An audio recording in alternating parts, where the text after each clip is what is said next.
ada isu atau permasalahan di lapangan, di tim teman-teman, silakan tanya ke coach. Selalu coach akan menjawab dengan baik. Terima kasih belajar. Assalamualaikum warahmatullahi wabarakatuh. Waalaikumsalam warahmatullahi wabarakatuh. Ya, tepuk tangan. Bu Rini juga dulu ya. Udah, oke. Kata Bu Rini lanjut aja. Jadi apa namanya? Tadi Pak Is suruh menyiapkan pertanyaan ya teman-teman yang terkait apa yang disampaikan sama coach. Pastilah teman-teman di sini punya pertanyaan buat, cuma nggak berani nanya gitu dia. Nanti nanya aja teman-teman, nggak perlu takut atau nggak perlu malu. Tanpa berlama-lama, sebelum kita mulai kita ini dulu ya. Yel. Salam super namanya. Ingat ya? Siap. Ada yang belum tahu? Tunjukannya belum tahu? Itu satpam paling. Belum tahu. Nah jadi nanti dari saya bilang Bali Tropical, teman-teman jawab we are super team gitu ya. Oke? Oke. Sebelum kita mulai, Bali Tropical, We are super team. tepuk tangan buat Coach Arnold.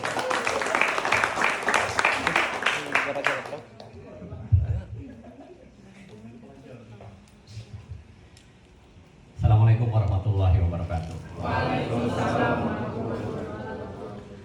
Alhamdulillah wassalatu wassalamu ala asrofil anbiya'i wal mursalin alladzi arsalahu rabbuhu rahmatan lil alamin wa ala alihi wa sahbihi ajmain. Teman-teman, hari ini saya tidak akan terlalu banyak berbicara, tapi saya akan mendorong teman-teman untuk banyak bertanya. Karena dengan banyak bertanya, maka pengetahuan teman-teman akan bertambah. Teman-teman semua, sebagaimana kita ketahui bersama bahwa ayat pertama yang turun itu apa? Iqra. Maksudnya apa ya? Baca. Maksudnya baca itu apa? Belajar. Jadi manusia kalau kehidupannya mau baik kehidupan di dunia maupun kehidupan di akhirat, kita diperintahkan untuk belajar. Ya, jadi ini yang kata belajar ini perlu melekat di dalam diri kita. Belajar, kata kuncinya. Kenapa kita diperintahkan untuk belajar? Karena Allah Subhanahu wa Ta'ala baru menciptakan kita itu hardware-nya. Hardware itu teman-teman tahu ya, hardware. Perangkat keras. Ibaratnya handphone, baru ada fisik handphonenya. Handphone itu belum bisa dioperasionalkan sebelum ada softwarenya, ada Androidnya, kemudian ada apalagi di dalamnya, ada berbagai macam aplikasi. Manusia pun sama seperti itu. Ya, jadi Tuhan menciptakan hardware. Teman-teman ini ada hardware-nya. Fisik kita, otak kita itu namanya hardware. Nah, hardware itu bisa berfungsi maksimal kalau kita belajar. Dan namanya belajar itu bukan berarti hanya berlaku saat kita sekolah. Saya sudah nggak sekolah lagi berarti sudah selesai dong belajar. Tidak. Ya. Nah, jadi belajar ini perlu dilakukan oleh kita sepanjang kita hidup di dunia. Kalau di akhirat nanti kita udah selesai, nggak perlu belajar lagi. Gitu ya. Kemudian yang kedua, ya, jadi yang pertama pesan yang mau saya sampaikan, belajar. Yang kedua, kita diperintahkan oleh Tuhan yang menciptakan kita di dunia ini untuk terus bergerak, untuk terus melakukan sesuatu. Fa'idha farogta fansab wa ila rabbika farghab. Apa artinya?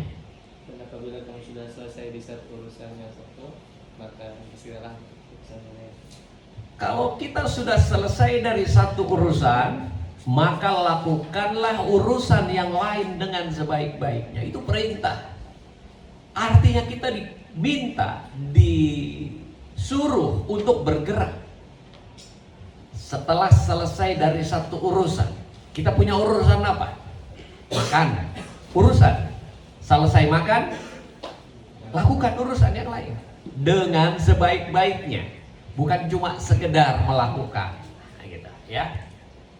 Nah, dua kata dasar belajar dan lakukan, ya, lakukan terus, ini yang akan saya jadikan sebagai materi pembelajaran kita siang hari ini. Saya sering sedih melihat anak-anak muda sekarang yang dikenal dengan kaum rebahan. Kenapa disebut kaum rebahan? Karena mereka, ya, dalam tanda kutip, malas. Lebih banyak menghabiskan waktunya di tempat tidur untuk bersantai. Nah, oleh karenanya disebut sebagai kaum rebahan. Nah, ini melanggar dari perintah yang kedua. Ya, ingat baik-baik, setelah selesai satu urusan, segera lakukan urusan yang lain dengan sebaik-baiknya, gitu. Oke, mari kita bahas dulu yang pertama, belajar. Saat ini kita semua sedang bekerja. Ada orang yang bekerja meniatkannya untuk bekerja, bukan untuk belajar, bukan untuk beribadah. Ketika seseorang bekerja hanya diniatkan untuk bekerja, maka ia akan penuh dengan perhitungan. Penuh dengan perhitungan ini maksudnya hitung-hitungan, gitu ya. Bukan secara cermat memperhitungkan, tidak, tapi hitung-hitungan. Kalau saya melakukan ini dapat apa? Kalau saya bekerja seperti ini dikasih apa? Nah, kalau kita meniatkannya untuk bekerja, karena itu saat bekerja jangan diniatkan untuk bekerja, karena namanya orang bekerja hitung-hitungannya udah, saya melakukan ini dapatnya apa? Ya, A sama dengan B. Tetapi kalau kita niatkan untuk belajar, kalau kita tambahkan lagi untuk beribadah, maka kita sudah tidak akan hitung-hitungan lagi. Ya. Kenapa orang yang belajar, orang yang meniatkan belajar dengan orang yang meniatkan bekerja berbeda? Begini, kalau kita meniatkan untuk belajar, maka dia sudah pasti berpikir jangka panjang. Berpikir jangka panjang itu artinya kita mencoba mempelajari sesuatu, suatu hari kelak saya akan menerima hasilnya. Nah, itu ya. Jadi dasar orang yang meniatkan belajar dengan dasar yang meniatkan bekerja dari sisi filosofi dasar saja sudah berbeda. Kemudian pertanyaan berikutnya, di mana sebaiknya kita belajar? Saya dulu mengawali karir sama seperti teman-teman, ya. Dan dari perjalanan karir saya, kemudian saya juga mempelajari perjalanan karir orang-orang yang sukses. Saya melihat ada satu pola, menemukan satu petunjuk, ya. Dan kalau pola itu kita ikuti, maka kita juga berpeluang untuk sukses, karena orang sukses itu meninggalkan jejak. Kalau teman-teman saya minta untuk pergi naik ke gunung, pernah naik ke gunung?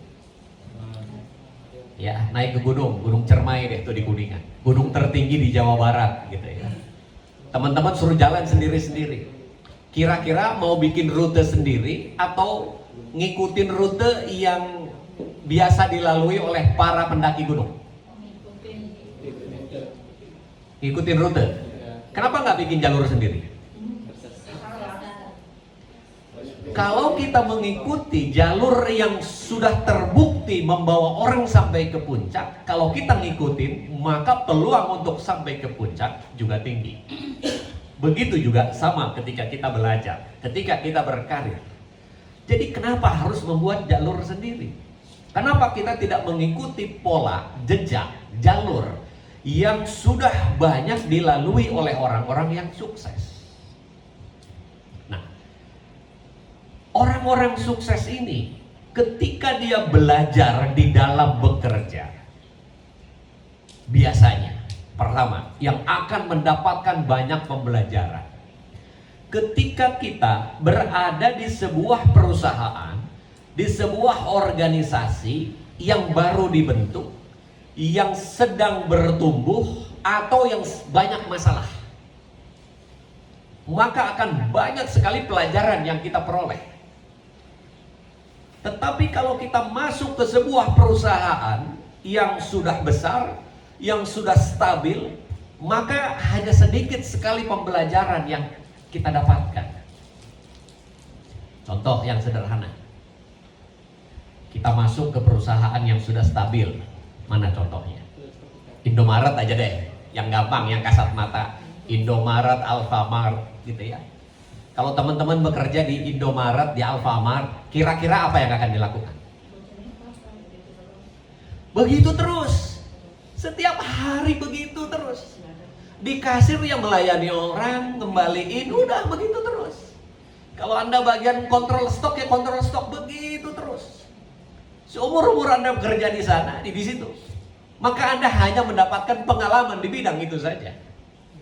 Itu sedikit sekali ilmu yang kita peroleh di sana. Ya.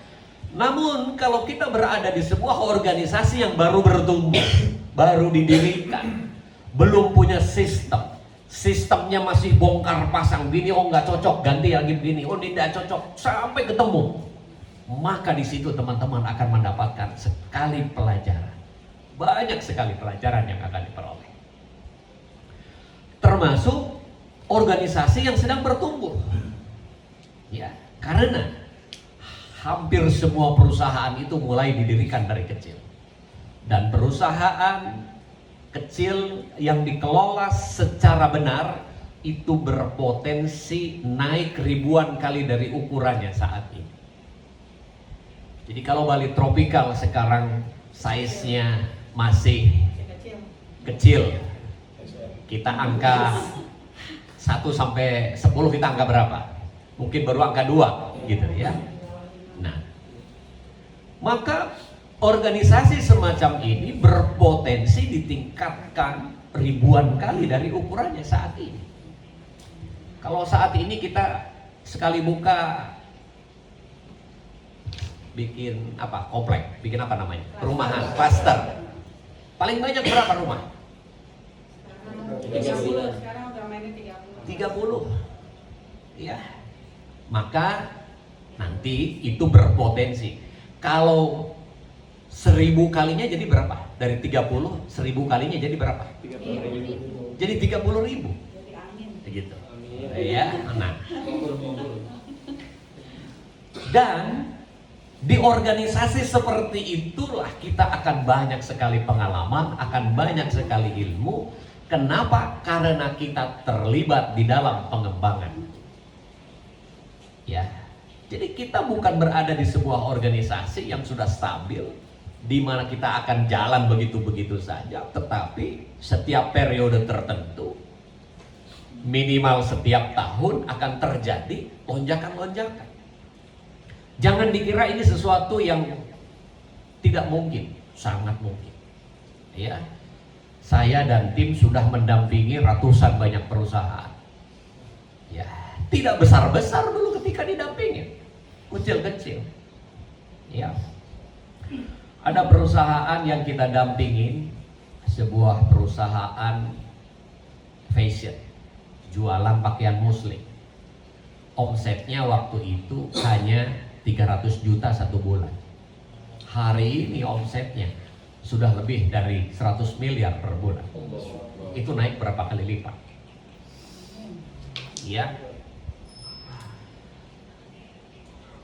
Mega Cuan. Ya. Waktu kita dampingin, outletnya masih 20-an. Hari ini omsetnya sudah outletnya masih 20. Hari ini outletnya sudah 222 gitu ya, dalam waktu 3 tahun. 1 tahun kita menambah, tahun ini kita menambah 80 outlet. 2025 kita menambah 125 outlet. Menggunakan uang sendiri, tidak pinjam uang, tidak menggunakan investor, menggunakan uang sendiri. Itu sangat masuk akal. Ya. Kami mendampingi satu perusahaan yang ketika kita masuk, posisi keuangannya sedang minus. Sampai saya sendiri mau memulai pendampingan itu bingung, aduh mulainya dari mana ya. Ini mimpinya pengen punya pabrik, pengen punya ini, pengen punya ini, tapi kondisi keuangannya minus. Saya tanya kepada suami istri pengusaha itu, saya bilang, jadi yang dipunya apa? Gitu ya. Terus dia bilang, Coach, harta saya yang tertinggal tinggal rumah ini, dia bilang. Mobil dapat sewa, gitu ya. Hutang-hutang alhamdulillah sudah lunas, tapi harta yang tersisa tinggal rumah ini. Kan nggak mungkin saya bilang jual rumahnya untuk modal perusahaan, kan nggak mungkin. Tapi hari ini sudah punya 3 pabrik besar, ya, di industri manufaktur. Jadi tidak ada yang tidak mungkin, teman-teman. Nah, kemudian siapa yang mengembangkan itu semua? Ya orang yang ada di organisasi tersebut. Ketika tadi saya menceritakan perusahaan pakaian muslim yang omsetnya masih 300-an juta, hari ini sudah ratusan miliar per bulan itu. Jumlahnya lebih kecil dari teman-teman. Sekarang ini kita ada berapa? Lebih dari 20. Saya masuk ke sana, karyawannya hanya ada 9 orang. Dan ketika saya bilang, saya butuh supervisor, enggak ada. Coach, saya hanya punya 9 orang, enggak ada yang layak jadi supervisor. Coach, nyari aja dari luar. Saya bilang enggak, saya mau dari yang ada sekarang. Ya udah, pilih 2 di antara 9 itu yang paling dipercaya siapa. Dan pengusaha itu bilang, Coach, percaya saya deh, akan buang-buang waktu kalau Coach ngajarin mereka yang ada di sini. Mereka ini enggak bisa, pendidikannya hanya sekolah menengah. Mereka sebelumnya belum pernah bekerja segala macam. Saya bilang, Ibu, jangan banyak berdalih, pilih 2 di antara 9 yang ada. Maka dia memberikan 2 nama itu. Kami melatihnya secara intensif. Setiap, ya begini, setiap ketemu diajarin, dilatih, dibimbing. Saya hanya mengingatkan kepada 2 orang itu mau belajar, mau dididik, mau maju atau tidak. Kalau mereka punya komitmen terhadap 3 itu udah selesai. Setelah itu urusan saya. Dan hari ini 2 orang itu sudah menjadi manajer di perusahaan tersebut. Ya. Saya sebelum COVID diminta membantu satu perusahaan di Maluku. Ya, punya Pak Haji. Pak Haji SD saja tidak tamat. Dulu dia seorang pelaut. Kemudian dia membuka warung sembako. Warungnya kemudian berkembang, bertumbuh menjadi sebuah toko yang sangat besar. Saya diminta datang ke sana. Terus dia bilang, Pak Armala, saya yang lulusan yang SD saja tidak tamat bisa membangun toko seperti ini. Gitu. Waktu itu saya tanya, Pak Haji, boleh saya tahu omsetnya berapa? Ya nggak besar lah Pak Armala. Iya, boleh saya tahu omsetnya berapa? Nggak besarnya Pak Haji itu omsetnya lebih dari 100 juta satu hari. Toko sembako di Maluku, teman-teman. Cek di Google, namanya 2 Sekawan. Ya, sekarang tokonya besar. Kemudian dia bilang, Pak Armala, saya minta tolong. Saya mau omset saya 1 triliun. Ya, kalau satu hari 100 juta, 1 bulan kira-kira berapa miliar? 100 kali 30, jadi berapa? 3 miliar. Ya, ini tiba-tiba pengen 1 triliun, gimana ceritanya? 1 triliun itu 1 tahun ya. Berarti kalau 3 miliar 1 bulan dikalikan dengan 12 berarti berapa? 36 miliar. Dari 36 miliar pengen 1 triliun. Maka saya penasaran, Pak Haji, apa dasarnya? Dia bilang, Pak Armala, saya yang lulusan SD saja bisa bikin toko dengan omset 36 miliar. Masa Pak Armala bantuin saya nggak bisa bangunin 1 triliun? Saya bilang, kok pinter juga ini Pak Haji, saya bilang gitu ya. Nah, oke, saya bilang, Pak Haji, untuk mewujudkan 1 triliun pertama, saya butuh orang yang Pak Haji percaya. Mau saya didik untuk menjadi manajer.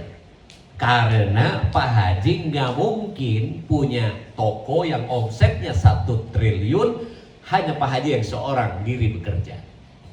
Pak Haji bilang, Pak Armala cari saja dari Jawa. Nggak ada orang di sini. Pak Haji punya karyawan berapa ya? Saya ada 50-an lebih, tapi tidak ada yang bagus. Saya bilang, Pak Haji, saya tidak cari yang bagus, yang Pak Haji percaya. Akhirnya dia nunjuk beberapa orang. Ini siapa? Ini kasir. Ini siapa? Ini pengawas lapangan. Ini siapa? Ini gudang. Ini siapa? Ini satpam. 5 orang yang diberikan nama Pak Haji itu hari ini 1 sudah jadi direktur, 4 sisanya sudah jadi manajer. Gitu ya. Modalnya hanya apa? Dia mau belajar dan sungguh-sungguh mau belajar. Nah, jadi belajarnya itu ada 2 yang belajar. Anggota timnya belajar, organisasinya belajar. Maka pertumbuhannya seimbang. Perusahaannya bertumbuh, orang-orangnya juga bertumbuh. Dan itu pula yang idealnya dilakukan oleh kita saat ini. Jadi kalau kita nilainya baru 2, ya mungkin dalam waktu dekat okelah 10. Gitu ya. Kemarin saya baru ke tetangga ke sebelah, sama-sama di Bintaro kantornya, ke tempatnya Saskia Sungkar, karena kita baru saja memulai program pendampingan. Saya tanya ke manajernya, saya bilang, omset per bulan berapa? Omset peak season berapa? Karena fashion itu, kalau peak season lebaran itu kan pasti peak season. Dia bilang, Coach, kalau bulanan omset kita sekian. Kalau lebaran, peak season, omsetnya naik 3 kali lipat. Terus saya bilang, 3 kali lipat? Kecil banget. Saya bilang, Coach, ini udah besar. Enggak. Saya bilang, minimal 10 kali lipat. Tapi saya proyeksikan lebaran tahun depan harus naik 100 kali lipat. Apa bisa? Untuk menjawab pertanyaan itu, saya tanya balik, mau belajar atau enggak? Mau, Gus. Oke. Kalau mau belajar, maka mencapai 100 kali lipat tidak ada yang mustahil. Nah, hal yang sama juga saya ingin bertanya kepada teman-teman. Apakah teman-teman mau belajar? Maka kalau teman-teman mau belajar, tidak ada yang tidak mungkin naik 10 kali lipat, naik 100 kali lipat, naik 1000 kali lipat. Jadi kita tidak perlu nyari-nyari orang, Pak. Kita orang kurang apa ya? Kita butuh orang apa lagi ya? Datangin ke sini, tidak usah nyari-nyari dari luar. Yang ada di sini. Tinggal teman-teman mau belajar atau tidak. Kenapa tadi saya dikatakan di awal, jangan berpikir kita ini untuk bekerja. Kalau teman-teman berpikirnya bekerja bukan untuk belajar, Mas tolong kerjakan ini. Bu, maaf, tidak ada dalam job desk saya. Pasti jawabannya begitu. Kenapa? Karena niatnya saya bekerja. Dan ketika bekerja dari awal udah ada ketentuan. Saya ditempatkan jadi apa? Oh, saya ditempatkan jadi apa misalnya? Saya jadi sales. Ya udah, saya hanya mau jualan aja. Yang lain bukan urusan saya. Kalau saya bagian copywriter, ya udah itu aja. Atau saya bagian fotografer, saya hanya mau ngerjakan foto saja. Kalau teman-teman dari awal sudah mau fokus ke situ saja, percaya saya teman-teman tidak akan dapat pelajaran apapun. Tetapi ketika teman-teman masuk, misal masuk sebagai digital marketer, lebih spesifik lagi digital marketer, Anda sebagai apa di sini ada digital marketing? Ada bagian apa saja? Sales, marketing. Satu saja, digital marketing aja. Iya. Oke. Bagus, ya.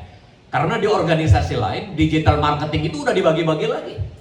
Kamu fotografer ya, kamu videografer ya, kamu content writer ya. Wah udah, dia hanya mau itu aja. Ketika kayak, kamu tolong bikin video, ini bukan job desk saya enggak mau. Atau kalaupun dikerjakan, saya ditambahin enggak gajinya ya. Itu karena niatnya bekerja bukan untuk belajar. Kalau Anda seperti itu, maka seberapa lama Anda bekerja di sini tidak akan ada sesuatu yang baru yang akan Anda dapatkan. Pak, saya sales. Sales ini ada masalah misalnya. Apa yang dihadapi sales? Negosiasi.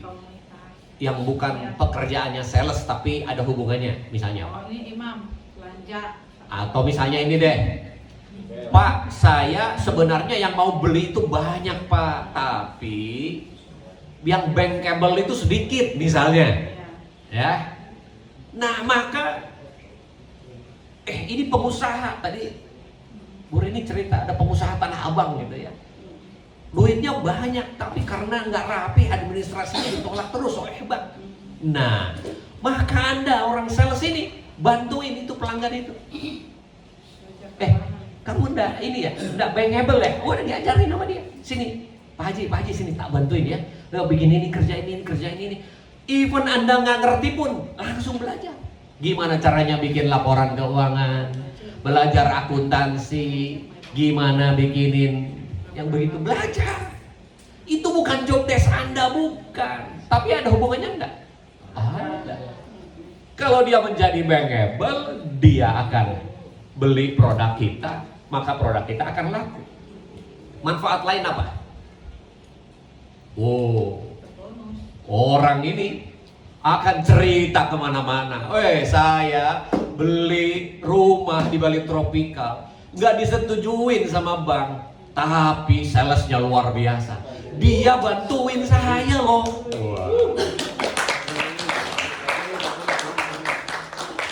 Itu seumur hidup gak akan pernah dilupakan. Dan akan cerita ke teman-temannya.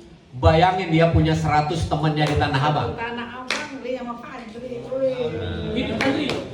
Itu maksudnya.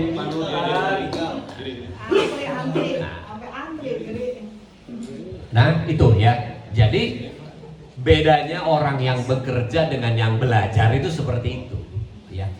Dan jangan dijadikan sebagai hambatan. Pak, saya tidak tahu ilmunya, apanya yang mau saya ajarin? Ya cara belajar yang paling baik adalah belajar kemudian mengajarkan. Itu prinsip yang udah ada sejak zaman Nabi Adam. Jadi kalau kita belajar yang paling baik itu belajar, ajarkan, belajar, ajarkan. Itu proses pembelajaran yang paling baik. Nah, tanamkan itu kepada teman-teman. Sama, satpam juga sama. Nanya-nanya, bukan cuma, itu kantornya yang ini, nanti hubungin ini. Enggak, cuman bukan sekedar itu. Ya, dituntun, diarahkan, diajak diskusi yang baik gitu ya, diberikan hal-hal yang positif gitu, sehingga semua orang terkesan kepada kita. Dan itu yang saya lakukan dari dulu hingga hari ini. Zaskia Sungkar kenal Armala dari mana kira-kira? Coba menurut teman-teman dari mana? Dari mulut ke mulut. Dari mulut ke mulut. Siapa Armala? Tidak ada lingkaran artis, tidak ada. Ya. Dari temannya cerita. Wah, dulu bisnis saya berkembang itu dibantuin Armala. Omset saya dulu cuman segini. Dibantuin loh. Orang-orangnya diajarin, ininya diajarin. Bahkan para distributor saya dipanggil semua tuh sama Armala. Dilatih gimana caranya ngembangin tim, gimana ngembangin ke agenan, diajarin sama dia. Orang lain yang cerita. Saya udah tinggal menikmati hasilnya sekarang. Tidak perlu memprospek Zaskia Sungkar tiba-tiba datang sendiri. Coach, bantuin saya. Siapa ini? Nah, jadi jangan kaget nanti kalau tiba-tiba salesnya banyak dicari orang. Siapa salesnya di sini? Ya, Mas Fajri. Berdiri. Jangan heran kalau 3 tahun yang akan datang Anda dicari banyak orang. Mana Mas Fajri? Mana Mas Fajri?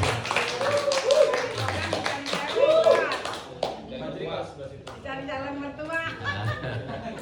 Gitu. Ya. Mas Fajri, tolong baca. Baca buku namanya, baca buku yang ditulis oleh Joe Girard. Joe Girard adalah salesman terhebat di seluruh dunia. Ya, bukunya, judulnya apa ya judulnya? Kalau ada bahasa Indonesianya. Bahasa Indonesia. Kalau kira-kira kalau bahasa Indonesianya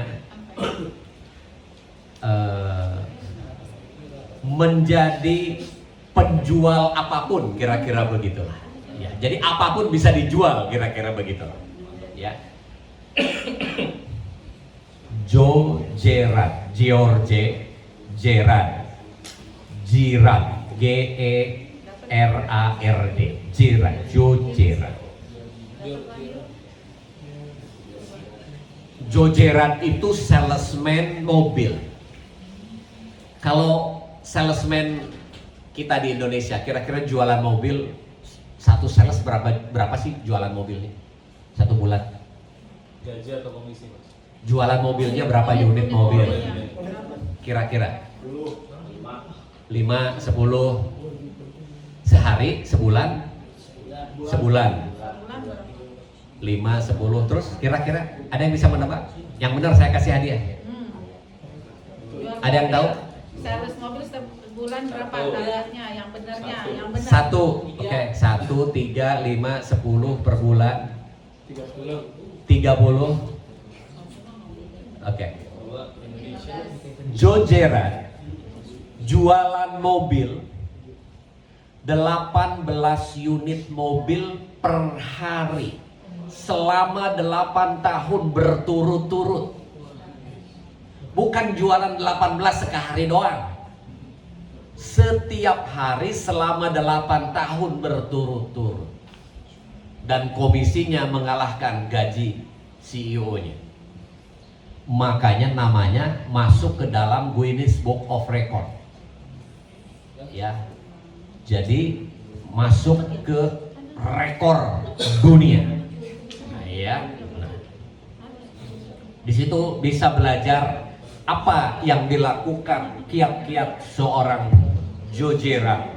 Bukunya ada banyak. Ya, syukur kalau bisa baca buku semuanya yang ditulis oleh Joe Girard.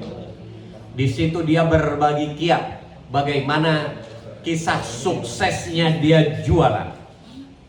Gitu. Ya. Oke. Nah, dulu saya juga begitu. Saya nggak tahu bulan lalu saya ceritainnya atau enggak. Tapi kalau udah ya saya ceritain lagi, nggak apa-apa lah. Mudah-mudahan nggak bosan. Waktu saya lulus kuliah, saya kuliah di Serpong, dekat sini ya. Saya kuliah di Serpong, ngambil jurusan teknik mesin. Ketika saya lulus, ada Career Development Center, banyak lowongan iklan di sini. 80% iklan, lowongan iklan itu sales engineer. Dan saya entah kenapa nggak tertarik waktu itu. Aduh, kok sales ya? Nggak tertarik saya. Nggak punya minat. Minat aja nggak punya, apalagi passion. Passion itu apa? Kesukaan. Iya, punya gairah bekerja di sini. Nah, maka karir saya banyak di operasional. Namun ketika saya bekerja di perusahaan Jepang, ya, ketika saya memimpin pabrik, direktur marketing saya yang orang Jepang ditarik ke kantor pusat. Kemudian saya tanya, siapa gantinya? Siapa yang mau jualan? Bos Jepang saya bilang, nggak ada. Hanya kamu yang tersedia. Jadi tolong kamu mulai hari ini, kamu mulai pegang marketing, mulai pegang sales. Gitu. Saya yang tidak punya minat, saya yang tidak punya passion, awalnya merasa terpaksa, tapi karena ini amanah, ya sudah saya jalankan. Kemudian saya belajar. Ternyata gara-gara belajar itu saya jadi mulai menikmati. Oh, ternyata berprofesi sebagai seorang sales itu ternyata enak dan gede juga ternyata duitnya. Ya, karena kalau sales itu biasanya ada komisi penjualan. Makanya tadi saya bilang Joe Gerardi itu penghasilannya lebih besar bahkan dari CEO-nya, gitu ya, dari direkturnya. Gitu. Nah, yaitu manfaat lain yang kita peroleh. Nah, dengan demikian, maka dulu saya jadi bertambah ilmunya. Dulu saya yang hanya menguasai ilmu produksi, ilmu quality control, ilmu manufaktur, ilmu maintenance. Karena mendapat tantangan baru, masuk ke dunia sales, belajar ilmu sales. Jadi saya belajar ilmu sales, menguasai ilmu sales. Kemudian saya mendapat tantangan lagi, disuruh pegang finance, disuruh pegang accounting. Karena orang finance-nya tidak jujur, melakukan kecurangan. Ya, dia melakukan fraud, melakukan manipulasi terhadap keuangan perusahaan. Saya yang insinyur mesin disuruh ngurusin keuangan, disuruh ngurusin pajak, disuruh ngurusin bea cukai, gitu ya. Ya udah, saya nikmatin belajar. Maka dengan belajar saya jadi menguasai banyak hal. Ya, kuat di operation, kemudian pegang SDM, pegang sales, pegang finance. Akhirnya satu perusahaan saya menguasai ilmunya, ilmu perusahaan saya menguasai. Jadi kalau saya bisa berada hari ini, itu karena banyak belajar. Dan sampai hari ini pun saya masih terus seperti itu. Ya. Jadi ketika kita membantu perusahaan-perusahaan, kita tidak niatkan untuk bekerja, kita niatkan selalu untuk belajar, dan belajar. Maka kita akan mendapatkan banyak sekali manfaat. Nah, sekali lagi, teman-teman, belajar. Jangan pernah berhenti belajar, ya. Dan belajar buat prioritas. Yang pertama yang perlu kita mendapatkan prioritas adalah pelajari yang menjadi tugas dan tanggung jawab utama kita. Kalau saya saat ini bagian penjualan, pelajari seluk-beluk tentang penjualan. Kalau saya bicara tentang marketing, pelajari seluk-beluk tentang marketing. Kalau saya bagian keuangan, pelajari seluk-beluk keuangan. Kalau kita sudah kuasai itu semua, kemudian mulai ke samping. Kita belajar apa nih? Ini sudah saya kuasai, mana yang belum saya kuasai? Terus pelajari. Kemudian yang tidak kalah penting, Ya, belajar tentang soft skill. Kalau soft skill ini keterampilan. Ya. Nah, soft skill diantaranya apa? Kemampuan berbicara. Kemampuan berbicara di depan umum. Teman-teman oleh Pak Andika sudah diminta untuk di RM setiap hari. Daily review meeting. Ada morning briefing setiap hari. Wajib berbicara. Ya, wajib berbicara. Ya. Nah, nanti tolong tambah.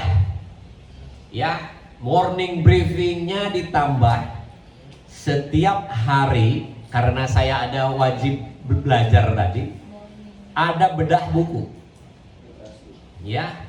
Setiap orang mendapat giliran nanti. Kalau di sini ada 30 orang berarti sebulan sekali dapat jatah untuk menyampaikan bedah buku.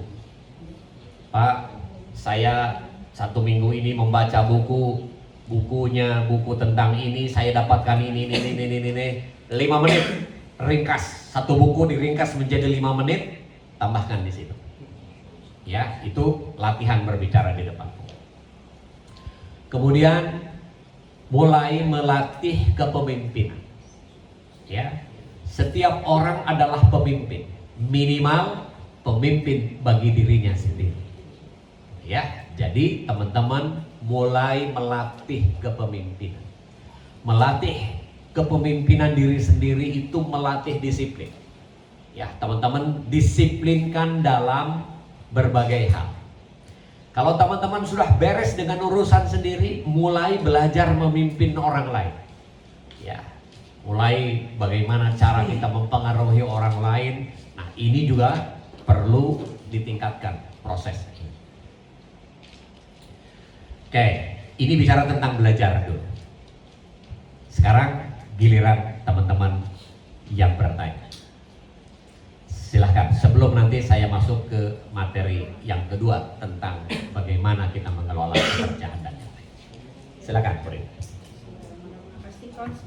Tentang tadi tentang latihan skill ya, bicara di depan teman-teman. Nah, ini kan alhamdulillah teman-teman ini kan divisinya beda-beda. Ada misalnya ada satpam keamanan, ada bagian legal, keuangan, sales, arsitek. Nah, jadi sehingga teman-teman itu kan ada jadwal untuk menyampaikan ilmu bicara di depan teman-teman itu bukunya masing-masing yang mereka yakini mereka sukai atau gimana tuh, Coach? Boleh bebas apa saja. Bebas apa saja bukunya.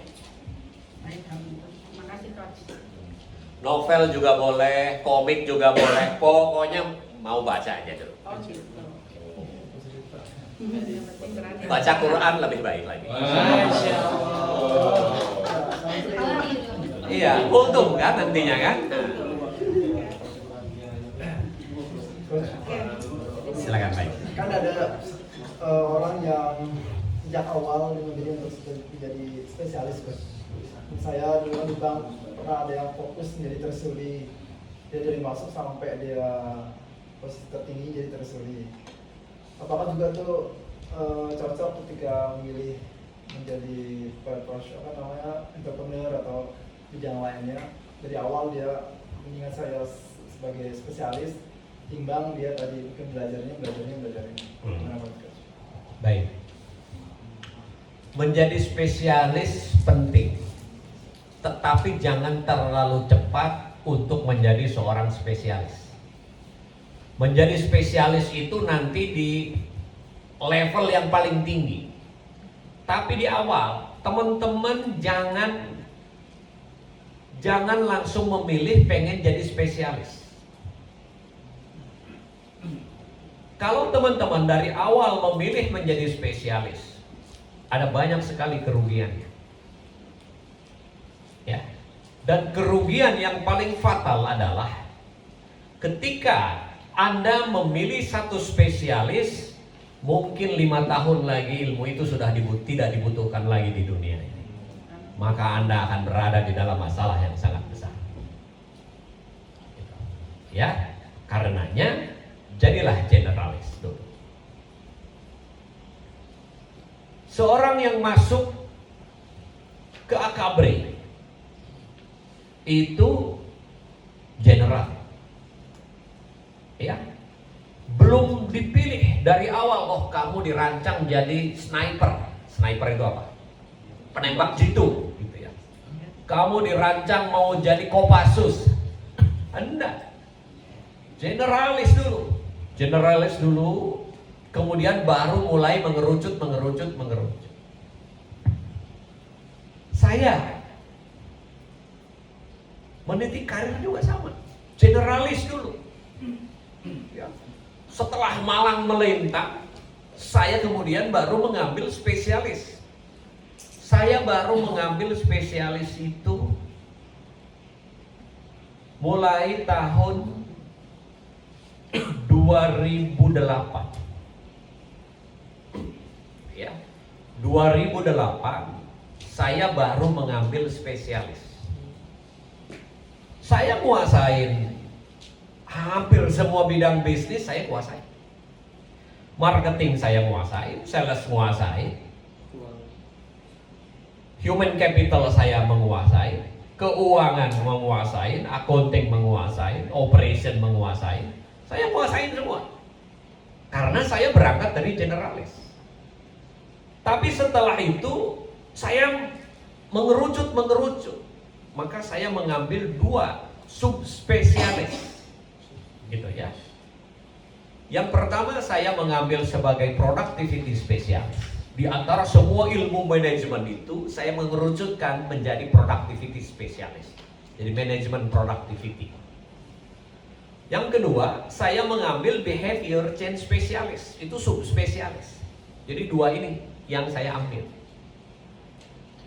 Kalau kita melihat para dokter pun sama. Dokter mulainya dokter umum dulu. Tidak ada yang langsung dokter spesialis anak gitu, tidak ada. Dokter umum dulu, kemudian dokter spesialis, setelah itu dokter subspesialis gitu. Kenapa? Karena seseorang yang spesialis di bidang tertentu akan sangat kuat apabila dimulai dari generalis. Nah, jadi kalau teman-teman belum apa-apa sudah mau milih, Pak, saya hanya mau berkarir di bidang sales saja. Ya, tadi saya bilang, ya, Anda membatasi diri. Bisa jadi sebenarnya Anda punya potensi yang lebih besar di bidang yang lain. Gitu. Ya, jadi saya tidak menyarankan teman-teman untuk belum apa-apa sudah pengen jadi spesialis, apalagi jadi subspesialis. Tadi marketing, Pak, saya hanya mau digital marketing, itu sudah spesialis digital marketing. Lebih spesifik lagi, Pak, saya mau jadi content writer aja, oh itu sudah subspesialis.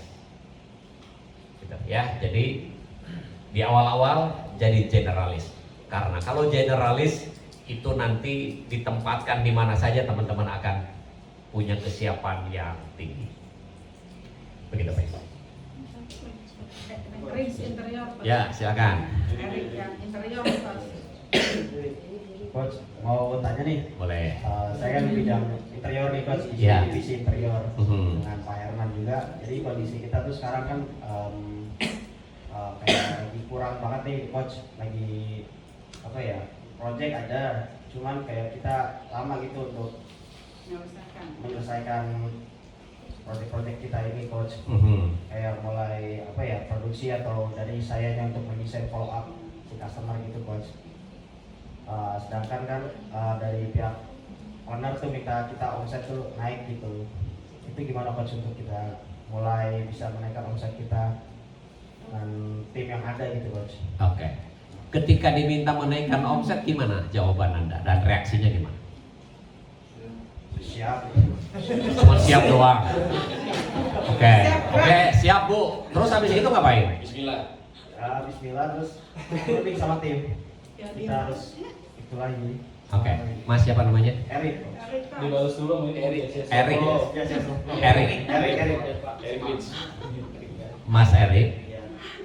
3 hari lagi saya tugaskan kamu pergi ke Sorong. Sorong, tahu Sorong? Papua Barat. Itu dekat dengan Raja Ampat.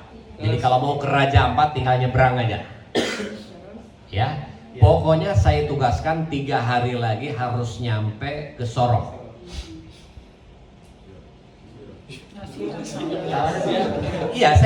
Iya, saya menugaskan begitu. Terus jawab gimana?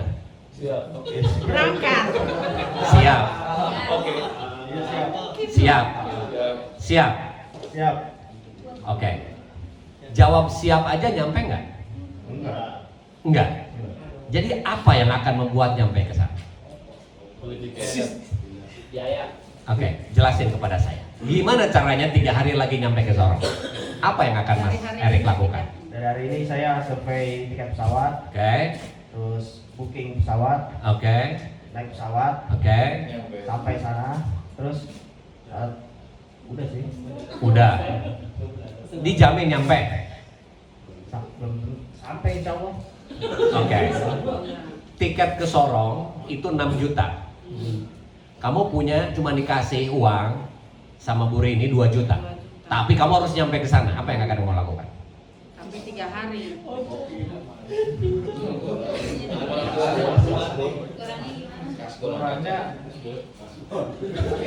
Saya pengen tahu aja. Mas, tiket ke sana 6 juta itu 1 jalan loh. Bukan bolak-balik loh. Dan perusahaan cuma punya 2 juta. Tapi gimana caranya kamu nyampe ke sana? Apa yang akan dilakukan? Bilang, Bu, kalau cuma 2 juta, sorry ya Bu, nggak mungkin saya nyampe Sorong. Itu jawabannya? Iya. Iya.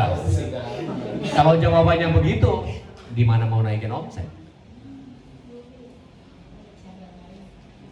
Ya, kalau gini, segala sesuatu itu dimulai dari cara berpikir kita. Kalau otak kita belum nyampe untuk berpikir ke situ, maka lupain naikin omset. Jadi kita harus mikir dulu. Saya mau ke Sorong 6 juta, tapi cuma punya 2 juta. Mikir apa yang bisa dilakukan. Teman-teman bantuin. Apa yang akan dilakukan? Punya uang 2 juta, bisa nyampe ke Sorong dan bisa balik lagi dengan selamat ke sini. Donasi. Oh, donasi. Jalur darat, apa lagi?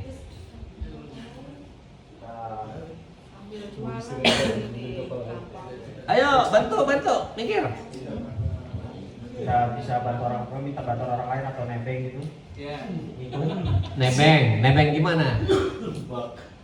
Ya ada orang yang sama itu yang barang sama. Terus apa lagi?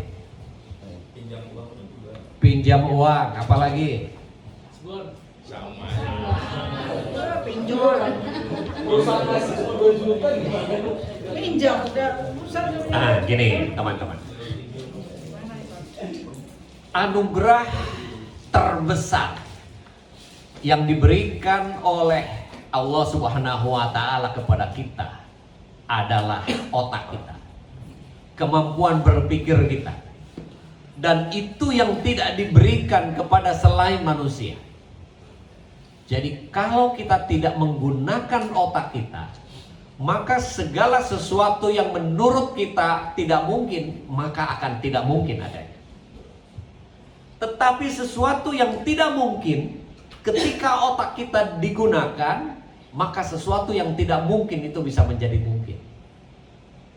Karenanya, gunakan otak kita. Pikirkan. Dan itu butuh latihan.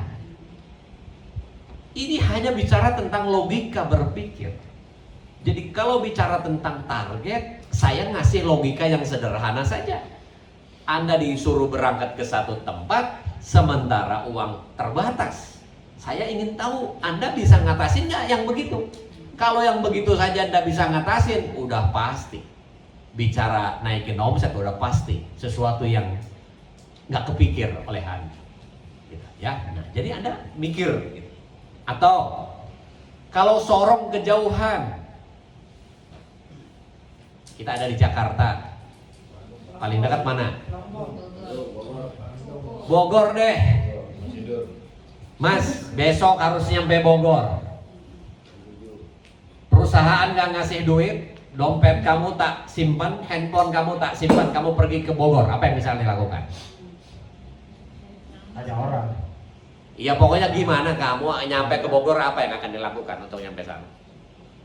Ya paling saya numpang sama orang gitu yang mau ke Bogor. Oke, terus apa lagi alternatif yang lain? Alternatif lain. Bicarakan dengan tim.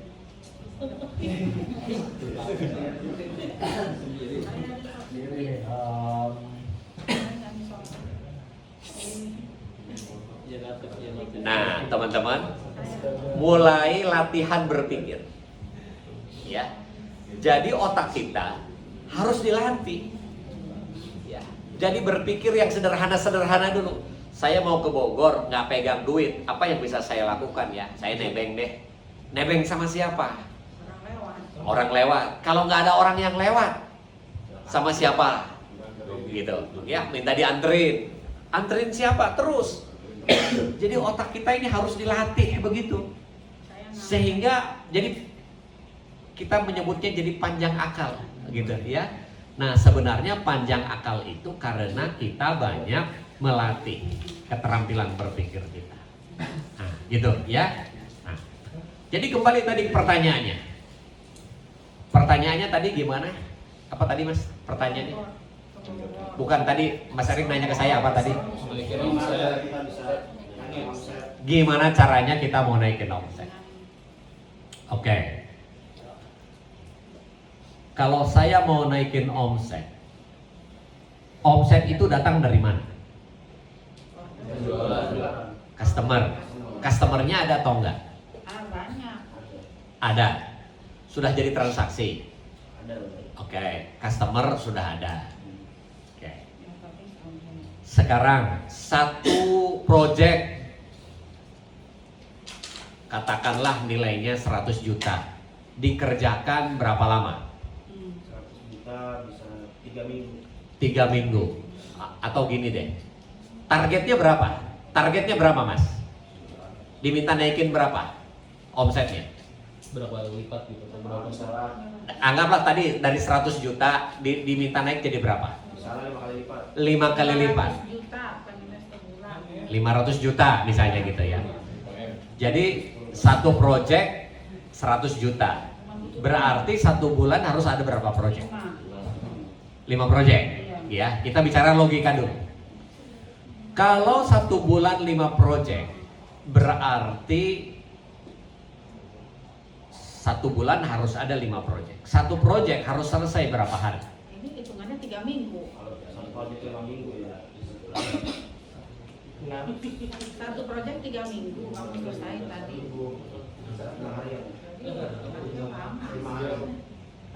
Harus selesai 5 hari. Oke. Mungkin nggak project dari 3 minggu jadi 5 hari? Mungkin. Apa yang akan dilakukan?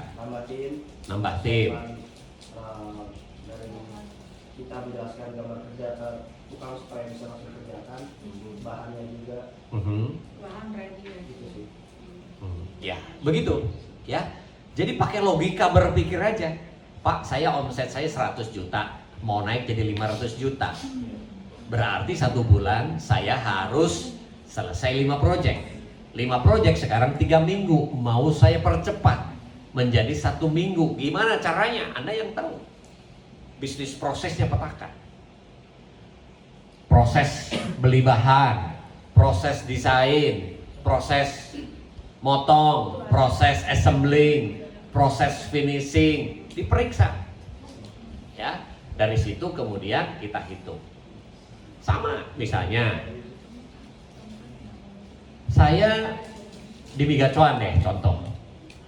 Di Migacuan itu untuk membangun dari mulai sewa, hari ini sewa sampai grand opening dulu butuh waktu 6 bulan. Saya bilang kelamaan. Berarti selama 6 bulan uang perusahaan nganggur. Saya mau dicepetin jadi 120 hari. Ya, 120 hari itu berarti berapa? 4 bulan. 4 bulan. Ya, jadi dari 6 bulan mau saya pangkas menjadi 4 bulan. Maka yang saya lakukan adalah bisnis prosesnya dipetakan. Dari mulai tanda tangan perjanjian dengan landlord, dengan pemilik lahan berapa lama. Kemudian perapihan berapa lama, gambar desain berapa lama, kontraktor konstruksi berapa lama, proses instalasi berapa lama, ngecor ini segala macam berapa lama, saya hitung. Mana yang bisa dipangkas? Ini bisa nggak dipangkas? Bisa dipangkas, tetapi teknologinya harus dirubah. Ini bisa nggak dipangkas? Ini bisa nggak dipangkas? Ini bisa nggak dipangkas? Sampai kemudian bisa 120 hari. Gitu. Apakah cukup? Enggak.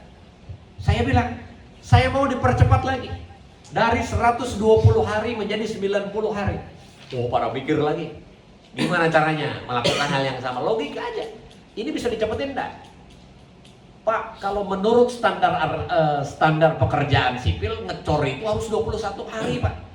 Pikirin deh gimana caranya jadi 14 hari. Bisa sih, Pak. Tetapi harus menggunakan bahan yang lain. Bahannya apa? Lebih mahal atau lebih murah? Maka saya akan berhitung. Mendingan pakai bahan yang ini lebih mahal tapi pengerjaan lebih cepat, atau menggunakan bahan yang ini tapi lebih lambat. Hitung-hitungannya lebih untung yang mana? Nah, gitu. Ya, jadi logika-logika berpikir itu yang perlu kita latih. Ya, jadi mulainya dari sana. Kebayang nggak? Ya, nah jadi mulai oret-oretan. Ya, jadi ketika jadi urut-urutan. Kalau gini, kalau jualan tidak ada masalah, ngeberesin operasional itu jauh lebih mudah. Gitu, ya. Ngeberesin operasional itu jauh lebih mudah daripada nyari order. Gitu ya. Jadi bisnis itu ujung tombaknya sebenarnya order. Ya, kalau ordernya ada, kemudian bermasalah di operasional, jauh lebih mudah ngeberesinnya. Seperti itu. Karena kalau tidak ada order, oh itu jauh lebih sulit. Gitu.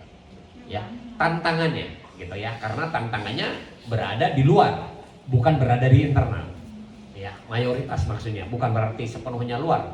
Ada juga faktor internal, tapi dominan pihak eksternalnya sangat tinggi. Gitu ya. Sama dari Rins kita juga masih ada problem. Kita kan sewa tempat coach. Kita tuh sewa di lingkungan perumahan warga kampung, sehingga di jam 5 sore itu kita nggak boleh berisik. Nah, itu mengganggu kan teman-teman tukang kan masih kuat kerja sampai jam 9 malam, sehingga harus stop. Nah, kemarin sih saya udah sampaikan, makanya kalau siang itu kamu motong yang berisik, malam itu nempel-nempel ini. Coba mungkin karena belum terlatih tukang untuk lupa. Jadi ada hal yang dia lupa, akhirnya mau nggak mau malam itu dia motong. Nah, motong kan diomelin, jadi nunggu untuk besok pagi, sehingga artinya manajemen cara untuk mengaturnya belum satu. Yang kedua, memang saya lagi mencari tempat untuk pindah coach di pinggir jalan, sehingga kita bisa bekerja sampai dengan malam. Oke. Ini ya, dalam hal pengaturan seperti itu jangan menyerahkan kepada tukang, tetapi kita yang harus mengatur tukang itu mengerjakan apa, jam berapa ngerjain apa, jam berapa ngerjain apa, kita yang ngatur. Oh ya, jadi Mang hari ini Mang ngerjain ini ya, dari jam 8 sampai jam 12 kerjain ini, jangan melakukan kerjaan yang lain. Targetnya sekian banyak jadi. Jam 2 ngerjain ini, jam 5 ngerjain ini. Jadi kita ya, namanya DAP, Daily Assignment Plan. Jadi kita memberikan daftar penugasan buat para tukang itu. Ya, kalau tukang kerjain, maka dia akan memilih yang dia suka untuk dikerjakan, bukan yang harus dikerjakan. Gitu. Ya, jadi kita harus ngatur tukang. Coach nanya lagi, ini kan kenyataannya sekarang di lapangan tuh tim itu Erik sebagai arsitek, Herman bagian belanja ya, sama udah tukang. Nah, saya sih merasa memang kurang timnya, karena kan orderan tuh mereka satu kan dari pembeli Bali Tropical, pembeli database kita kan, yang beli rumah kita kan udah lebih dari 100-an, rata-rata yang beli 100 unit rumah itu belinya di atas 1,5 M. Jadi insya Allah untuk mencari itu orderan udah nggak sulit gitu. Tinggal kita kekuatannya untuk meyakinkan. Dan yang kedua lagi belum kita nawarin pihak luar gitu. Cuman keberatan seorang Erik kalau udah jadi arsitek, bisa kan di sana itu kan butuh 2-3 minggu tuh untuk ngasih ke customer, ganti-ganti, belum lagi dengerin customer kan, kita kan soalnya turun langsung. Nah, menurut saya kan harus nambah tuh Coach. Cuman karena dilihat Mbak Isra kondisi keuangannya belum bisa membayar tuh. Gini ya, sebentar gini.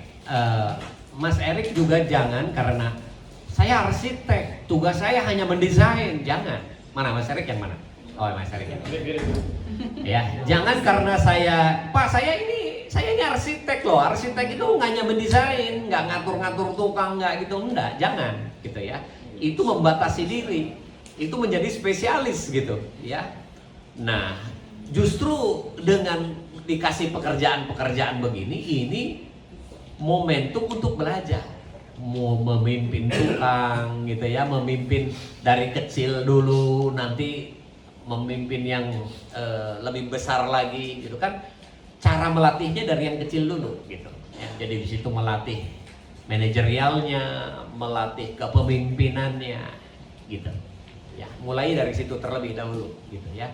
Jadi kita jangan membatasi diri, belajar gitu ya. Belajar bahwa saya harus menjadi manajer di perusahaan ini gitu ya. Di Rin Interior ini saya harus menjadi manajer.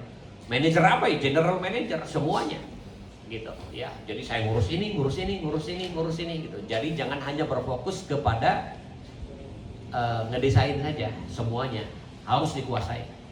Kecuali kalau bisnisnya udah besar, kan masih kecil gitu. Ya, jadi pegang semuanya. Nanti kalau sudah besar mau fokus ke sini boleh. Tapi selagi masih kecil begini, jangan gini. Jangan kita tidak mau rangkap jabatan. Justru itu kesempatan kita buat belajar gitu. Ya, saya dulu ketika memulai karir itu dikasih banyak pekerjaan itu seneng. Kenapa? Karena saya belajar banyak hal.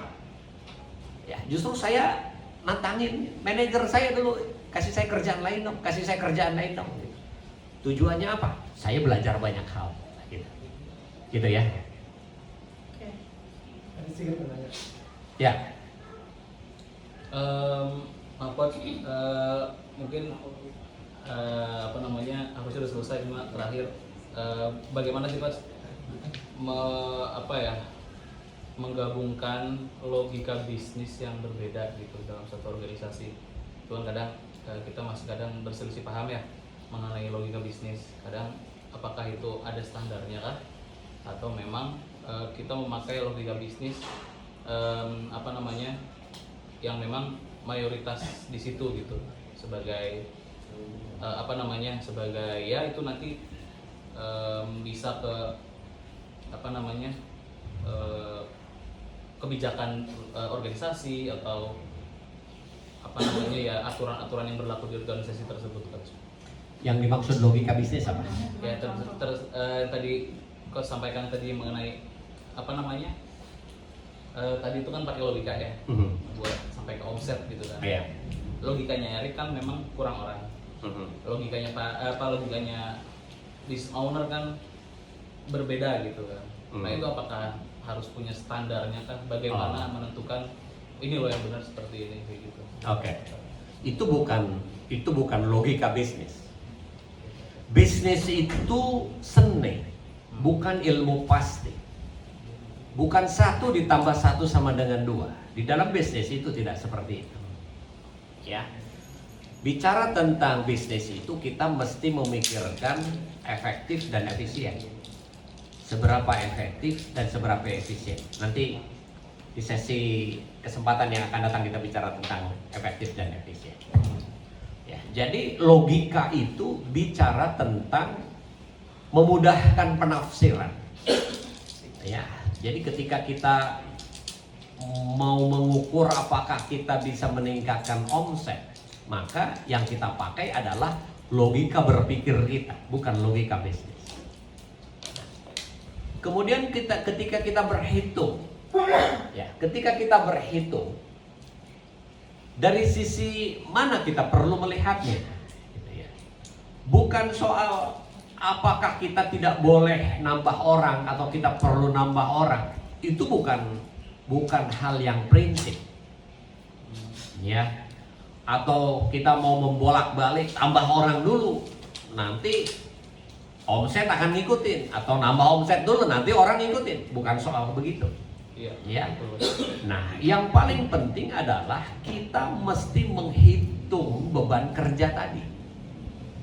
Ya, beban kerja, metodologi, gitu. Ya, tadi misalnya, tadi saya memberi contoh. Ya, ini secara hitung-hitungan, ini 21 hari, nggak bisa dipendekin, gitu. Tapi saya nggak nyerah. Coba pikirin, gimana caranya bisa dipendekin lagi? Oh, ternyata bisnis prosesnya bisa. Oh, kalau begitu bisnis prosesnya nggak usah begini deh, tapi begini, tapi begini, tapi begini. Misal, di workshop ada berapa orang, Mas, tukangnya? Kita 4. Secara sederhana deh hitung-hitungannya. Kalau 4 orang itu bisa mengerjakan berapa proyek? 4 itu Sederhana, Rik. 2 proyek, 4 proyek. 4 proyek misalnya. Ini hitung-hitungan saya, kalau 4 orang itu hanya 4 proyek. Padahal saya punya 10 proyek, misalnya begitu ya. Kenapa ya Pak Is nggak mau nambah orang? Misal, saya nanya, Pak Is kenapa ya nggak mau nambah orang? Mas Erik, bukannya saya nggak mau nambah orang. Saya kalau nambah orang, hari ini, bulan ini nambah, tapi bulan depan nggak ada order. Terus orangnya nanti diapain? Nanti bulan berikutnya ada order, nanti nggak ada lagi. Terus orangnya mau diapain? Nah, kalau saya nambah orang, Mas Erik butuh nambah berapa orang? 10 orang, saya tak kasih. Tapi saya butuh dapat jaminan. Bisa nggak setahun berturut-turut order nggak putus? Misalnya begitu. Ya, mungkin pertanyaan itu, mungkin ya, ini saya nggak tahu apa kondisinya.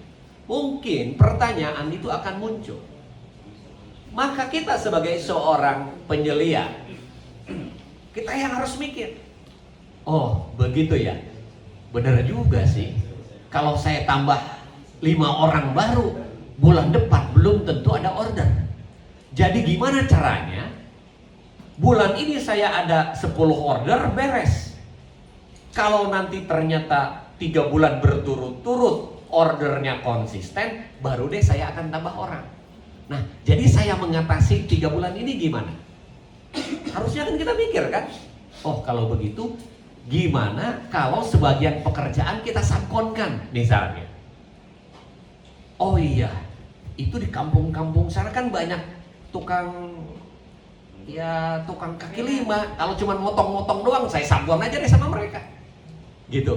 Jadi saya kasih lembaran, ukurannya udah saya kasih, udah, Mas mau nggak dikasih kerjaan oleh saya? Kerjaannya hanya motong-motong dari lembaran menjadi ukuran-ukuran ini. Berapa hitungannya? Udah.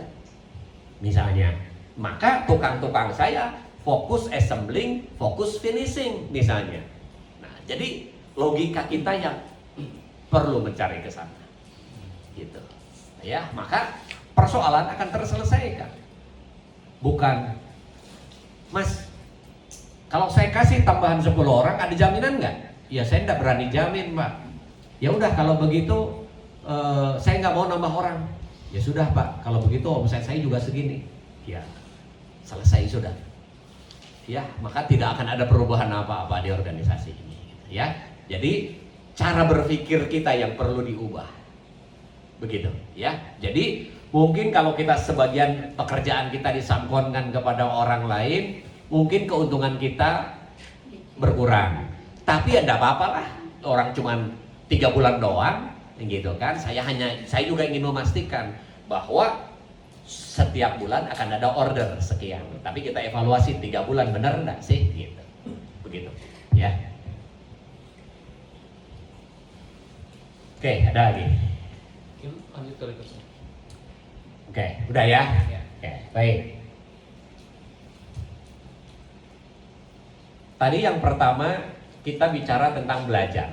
Yang kedua bicara tentang apa tadi? Bergerak. Bergerak. Ya. kita perlu terus-menerus bergerak. Jangan diam. Ya. Jadi setelah kita menyelesaikan satu pekerjaan itu, kita betul-betul harus segera menjalankan pekerjaan yang lain, sehingga kita akan menjadi orang yang produktif. Dan agar kita menjadi orang yang produktif, maka kita harus merencanakan aktivitas kita. Kita ini mau ngapain sih? Setelah ini selesai, apa yang akan saya lakukan? Maka segala sesuatu itu perlu direncanakan oleh kita. Dan untuk mengetahui apa yang perlu kita rencanakan, kita perlu tahu dulu goalnya apa, sasarannya apa. Nah, oleh karenanya kita harus punya goal, harus punya sasaran. Jadi silahkan periksa teman-teman di ruang lingkup pekerjaannya, Anda pegang bagian apa, departemen apa, seksi apa, gitu ya.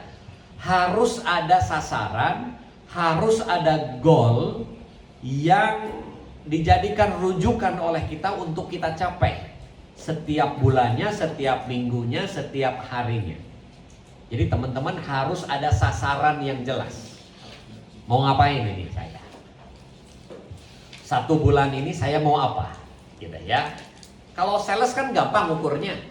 Omset sekian unit laku. Nah, kalau bagian yang lain, bagaimana cara ngukurnya? Sama, teman-teman juga perlu ada ukuran. HRD. Apa sasaran HRD? 1, tidak boleh ada karyawan yang terlambat. Sasaran. Oke. Yang kedua, kompetensi semua karyawan harus sesuai dengan persyaratan, misalnya gitu ya. Tuh sasaran saya. Terus apalagi? Apalagi? Punya sasaran apa lagi? Meningkatkan kemampuan. Tadi kompetensi, peningkatan kemampuan, kehadiran. Oh, tadi keterlambatan, kehadiran misalnya ya, attendance rate. Ya, apakah 100%, apakah sekian persen. Nah, itu dijadikan referensi. Jadi ada sasaran. HRD. Terus ada bagian apa lagi? Arsitek. Oke. Arsitek. Arsitek apa ya sasarannya? Pembangunan. Progres. Ya, arsitek apa? Selain mendesain apa lagi? Efisiensi biaya. Efisiensi biaya. Oke. Terus apa lagi? Ya, Waktu pekerjaan. Nah, itu sasarannya. Ya, saya mendesain, ada project apa? Ya, biasanya terkait dengan biaya, terkait dengan mutu, terkait dengan waktu. Ya, singkat BMW, ingat itu ya. Jadi BMW ingat. Nah, jadi saya sebagai arsitek yang terkait dengan biaya apa saja sasarannya, yang terkait dengan mutu apa saja, yang terkait dengan waktu apa, ya itu dijadikan sasaran. Arsitek, apalagi selain arsitek? Keuangan, 1 rasio keuangan, rasio cash flow harus dijaga, gitu ya. Misal kita di dalam ada namanya operating expenses. 1 bulan perusahaan perlu pengeluaran berapa? Katakan 10 juta. Maka saya mau menjaga rasionya sampai 3 bulan ke depan, sampai 6 bulan ke depan misalnya. Begitu ya, dijaga tuh rasionya sehingga cash flow aman gitu.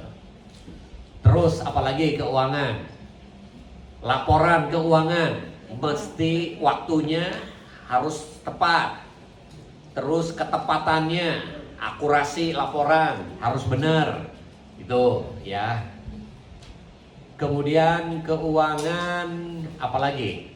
Jangan sampai salah. Ada AR, ada AP. AR itu akun receivable, penerimaan pembayaran dari konsumen. Ya, jangan sampai terlambat, gitu ya. Kemudian ada akun payable, kita bayar ke supplier, dijaga rasio-rasio itu, maka itu menjadi sasarannya bagian keuangan. Nah, jadi teman-teman harus punya sasaran. Nanti saya akan minta Pak Andika di sesi berikutnya untuk menyusun sasaran setiap bagian. Ya, setiap teman-teman harus punya sasaran. Ya. Jadi saya menyebutnya 4 disiplin manajemen. Mulainya dari sasaran. Kita punya sasaran, dari sasaran itu baru kemudian kita menyusun rencana. Apa yang akan kita lakukan agar sasaran itu bisa tercapai. Misal tadi di HRD mau meningkatkan kompetensi karyawan. Bagaimana caranya supaya kompetensi karyawan meningkat? Berarti mereka harus di training. Oke, kalau begitu ada training hours. Setiap karyawan wajib mengikuti training minimal 20 jam dalam 1 bulan misalnya begitu. Maka dibuat, oh kalau begitu saya akan bikin training ini, training ini, training ini, training ini.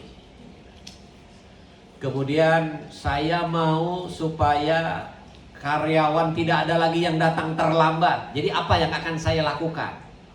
Jadi buat perencanaan, ya, supaya karyawan tidak datang terlambat. Oke, saya mau jadwalin one on one deh. Ya, kenapa sih Mas Arief tiap hari datang terlambat melulu, gitu ya? Apa dia jualan dulu di pasar sebelum ke kantor, gitu ya? Atau dia apa misalnya dia kuliah subuh dulu misalnya begitu ya, atau kenapa nih? Nah, harus dicari tahu. Oh berarti saya mau jadwalin ini gitu ya, saya akan ini sehingga saya tahu apa sih persoalan teman-teman sehingga sering datang terlambat misalnya gitu, sehingga kita nanti ada keputusan yang bisa kita ambil. Jam kerja kita jam berapa sekarang? Jam 9 sampai jam 5 gitu ya. Kalau udah jam 9 sih udah bener lah ya, masa mau dimundurin lagi gitu ya. Kalau jam kerja kita mulai jam 7, mungkin teman-teman banyak terlambat, atau bisa jadi karena lihat ternyata teman-teman banyak macet di jalan misalnya begitu ya. Nah, kalau teman-teman ternyata menghabiskan waktu macet di jalan, ya bisa jadi gara-gara jam kerjanya mulai jam 9 gitu. Gimana kalau jam kerjanya kita cepetin aja, jadi jam 7 misalnya. Jadi habis sholat subuh langsung berangkat gitu. Habis sholat subuh kan belum macet tuh, jadi lancar semua gitu. Jam 3. Misal gitu ya, kan harus ketemu benang merahnya apa gitu ya, sehingga target bisa tercapai. Yang kira-kira begitulah ya. Nah, jadi ada perencanaan. Nah, nanti teman-teman dilatih bagaimana membuat perencanaan sehingga sasaran-sasaran tersebut bisa tercapai. Kemudian setelah kita membuat perencanaan, ada langkah yang ketiga yaitu eksekusi. Ya, jadi apa yang sudah kita rencanakan itu perlu dijalankan, ya, perlu dilaksanakan. Nah, proses pelaksanaan kadang-kadang tidak semulus seperti apa yang direncanakan.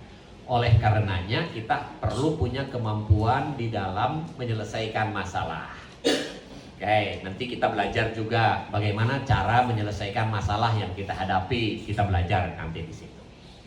Dan yang terakhir adalah ada review namanya. Review itu meninjau apakah yang kita lakukan sudah mencapai sasaran atau belum. Kalau belum, kenapa? Apakah perencanaan kita yang kurang tepat atau seperti apa? Nah, jadi siklus ini yang perlu kita buat. Nah, dengan demikian maka kita tidak akan membiarkan waktu-waktu kita itu terbuang percuma, ya, karena kita sudah merancang. Saya bekerja 8 jam sehari, mau melakukan aktivitas apa saja dikontrol dengan baik, ya. Nah, jadi bagaimana mengelola pekerjaan gunakan konsep 4 disiplin manajemen itu. 4 disiplin manajemen yang pertama apa tadi? Sasaran. Ya, yang kedua perencanaan, yang ketiga eksekusi, yang keempat mereview. Gitu. Oke, silakan kalau ada yang mau bertanya. Ayo Ricky. Baik, Coach, perkenalkan saya Ricky dari divisi arsitek. Oke. Saya ingin menanyakan perihal ingin menanggapi itu sih, Coach. Kalau ada bahasa jika karyawan dituntut serba bisa, maka kemungkinan yang ada itu hanya sekedar bisa, tapi bukan ahli. Nah, apakah perusahaan bisa maju dengan SDM yang ibaratnya hanya sekedar bisa dan tidak mempunyai skill? Seperti itu, Coach. Oke, contohnya apa? Contoh kalau di arsitek mungkin tim desain lah gitu, tim desain aja ya, mungkin jam kerjanya dia tuh baru sedikit gitu, karena jam terbangnya dia sedikit karena kan sebelumnya dia fokusnya kayak yang lain, kayak desain itu ada nanti drafter, ada pengawas lapangan juga, terus dia dituntut buat estimator juga, seperti itu. Iya. Oke, gini. Di arsitek ada estimator, ada drafter, ada apa lagi? Pengawas lapangan. Pengawas lapangan. Nah, jadi di dalam talent management itu ada yang disebut dengan kompetensi metrik. Ya, kompetensi metrik itu dipetakan keahlian apa saja yang diperlukan, dan di sini ada scoring. Ya, ada penilaian 1 sampai 5. Nah, untuk misalnya Mas siapa namanya? Mas Ricky. Mas Ricky untuk urusan drafter dia skala nilainya berapa? Drafter ya saya 3, pengawas lapangan saya 1 misalnya. Kalau desain saya 5 gitu ya. Maka proses pengembangan itu diarahkan agar di semua pekerjaan dia punya nilai yang tinggi semuanya. Gitu ya. Jadi bukan berarti sekedar bisa, enggak. Semuanya harus 5 semua nilainya. Bukan di sini nilainya 1 1 1 1 1. Mungkin di awal begitu. Ya, Mas Ricky drafter nilainya 1, pengawas lapangan nilainya 1, desain nilainya 1. Nah, tapi justru dengan ada nilai 1 1 itu dijadikan indikasi saya harus belajar apa nih. Oh, saya 3 bulan ini mau jadi pengawas lapangan dulu deh. Jadi saya mau ningkatin nih. Jadi 3 bulan ini fokus belajar gimana caranya pengawas lapangan saya dari 1 bisa langsung lompat jadi 4 nilainya. Gitu. Oke, saya udah 4 nih nilainya. Oke, 3 bulan lagi saya mau belajar apa nih? Drafter. Gimana caranya supaya saya bisa gambar. Gambar bukan hanya gambar manual, tapi saya juga pakai aplikasi misalnya. Selain AutoCAD, pakai apa lagi ya yang saya belum bisa misalnya gitu. Nah, saya gambar di situ, petakan seperti itu. Jadi bukan cuma sekedar bisa, generalis itu bukan cuma sekedar bisa. Ya, saya generalis. Apakah cuma sekedar bisa? Oh, boleh diuji. Saya suruh jualan, boleh. Suruh apa? Suruh bikin laporan keuangan, boleh. Boleh diuji. Gitu. Suruh desain human capital, ngerancang kurikulum, ngerancang standar kompetensi, oh boleh diadu. Gitu. Ya. Jadi generalis itu bukan berarti ini cuma tahu dasar-dasar, enggak. Tahu semuanya, gitu. Gitu, ya. Tapi saya selalu bilang, saya generalis. Gitu. Ya, karena memang saya 1 persatu gitu ya. Ketika saya pegang sales, saya belajar 2 tahun tentang ilmu sales and marketing. Belajar beneran. Ketika saya masuk ke SDM, saya belajar SDM. Sekolah beneran. Gitu. Ya, saya belajar lagi, kuliah lagi, mempelajari lagi. Jadi saya benar-benar menguasai gitu. Bukan cuma sekedar tahu kulitnya, enggak. Saya tahu dalamannya gitu. Tapi saya tetap generalis gitu. Gitu ya. Terima kasih.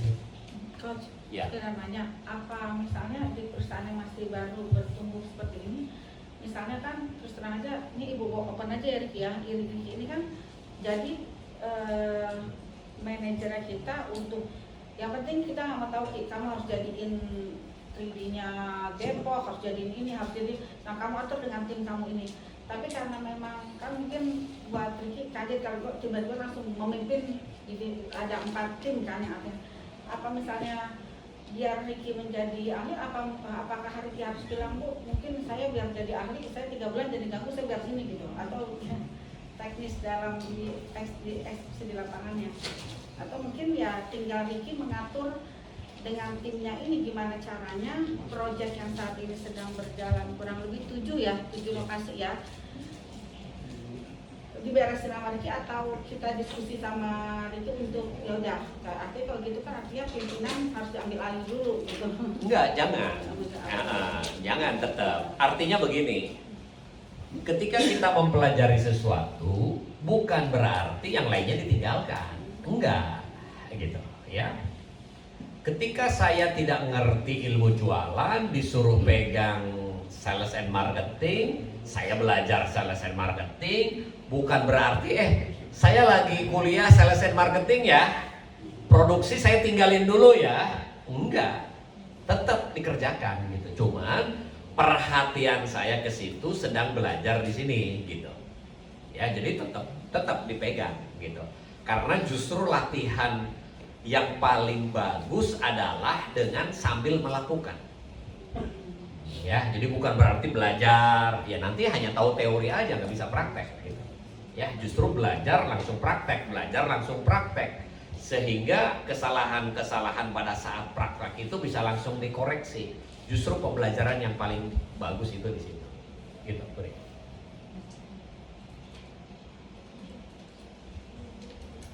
Sales, Pak Juri. Sales mau nanya? Ya. Ada bisnis proses yang kita lakukan ini berkaitan dengan pihak ketiga. Misalkan teman-teman sales, pihak ketiga itu bisa jadi itu adalah perbankan. Yang pertama bisa jadi juga itu adalah terkait dengan konsumen yang akan beli produk kita. Ketika mengumpulkan datanya terlambat.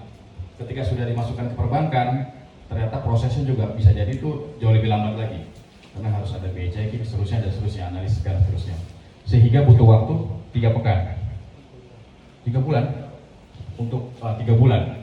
Nah, ini kan proses yang cukup panjang, lama, dan itu untuk memonitoringnya juga agak sulit, karena kita harus jualan lagi yang lain dan seterusnya dan seterusnya. Dan ini tentunya mau nggak mau, suka nggak suka, kita akan terus mereview hal yang sama. Wah, sudah sejauh mana, apakah sudah akan dieksekusi atau belum dan seterusnya. Itu yang pertama.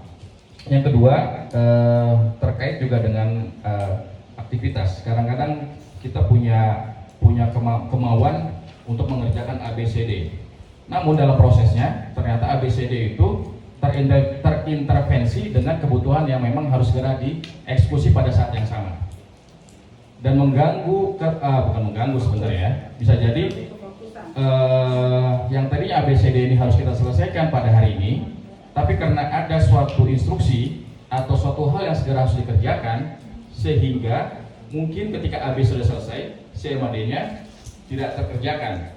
Nah, itu bagaimana kita bisa melakukan penilaian mana yang harus kita dahulukan, atau suatu hal yang bisa kita komunikasikan dengan instruksi tersebut. Misalkan, mohon maaf Pak, Bu, ini harus saya kerjakan lebih dahulu dibanding yang ini. Apakah itu memungkinkan, atau justru kita hanya baik saya akan kerjakan tanpa ada bukan bantahan, bahasanya kalau bantahan terlalu keras, tanpa ada pemberitahuan. Nah, itu lebih baik hal apa yang kita lakukan untuk bisa fokus terhadap tujuan atau target tersebut. Terima kasih.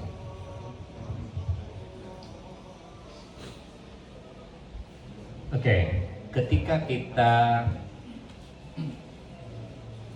terhubung atau ada korelasi dengan pihak eksternal, maka ada baiknya kita memahami bisnis proses pihak eksternal tersebut sehingga kita bisa mengantisipasi. Misal dengan bank, ya, kita perlu paham dulu bank itu prosedur pengajuan kreditnya seperti apa sih, apa yang menjadi kriteria penilaian, sehingga dari awal sudah kita bisa antisipasi, ya. Termasuk ketika kita memilih pelanggan, ya. Misal begini, di dalam dunia penjualan ada yang disebut dengan the qualifier. The qualifier itu sebenarnya prospek ini qualified nggak sih untuk menjadi pelanggan kita? Jangan-jangan nggak qualified. Nah, itu yang seringkali diabaikan oleh bagian penjualan. Karena bagian penjualan itu merasa bahwa semua orang itu prospek. Padahal tidak semua orang prospek. Kalau saya tanya, apakah setiap orang pengen punya rumah? Oh, pasti jawabannya pengen. Tapi apakah dia memenuhi syarat? Nah, maka the qualifier ini yang perlu kita miliki. Misal, gitu ya. Oh ya, ada prospek. Kita bikin prosedur aja bahwa seseorang yang yang akan kita jadikan prospek ini orang bankable atau enggak, ya, maka tidak ada salahnya sebelum kita proses yang macam-macam itu kita sudah minta tolong orang bank dulu, tolong dong, sekarang apalagi sekarang BI checking kan jauh lebih mudah. Kalau dulu harus lewat bantuan bank, kalau sekarang kan dengan online bisa jauh lebih mudah, gitu ya. Nah, jadi sekarang bisa sebelum masuk ke bank kita udah dapetin dulu misalnya ini BI checkingnya aman atau enggak. Kalau di BI checkingnya ternyata call 4 misalnya gitu ya, call 3 gitu, ya udah nggak usah diterusin gitu, buang-buang waktu gitu. Nah, misalnya, jadi sebelum diserahin ke bank kita sendiri yang memfilter gitu, misalnya gitu ya, itu namanya the qualifier. Atau bank itu menilai gimana sih prosedur di bank, kan kita tahu kan bank itu punya pedoman maksimum cicilan 30% dari dia punya uang gitu. Jadi kalau dia gajinya 5 juta, ya maksimum dia cicil segitu. Kita udah periksa terlebih dahulu gitu kan. DP-nya juga sama gitu. Ya, jadi kadang-kadang sales itu hanya mau mikir ya pokoknya saya dapat prospek gitu. Tapi kita sendiri lupa untuk menetapkan the qualifier itu. Ya, jadi the qualifier itu yang harus kita dapatin terlebih dahulu. Sehingga kita nggak buang-buang waktu. Jadi kalau dari awal udah kita cegat ini tidak memenuhi syarat, ya udah nggak usah diprospek lagi. Kira-kira begitu deh, gitu.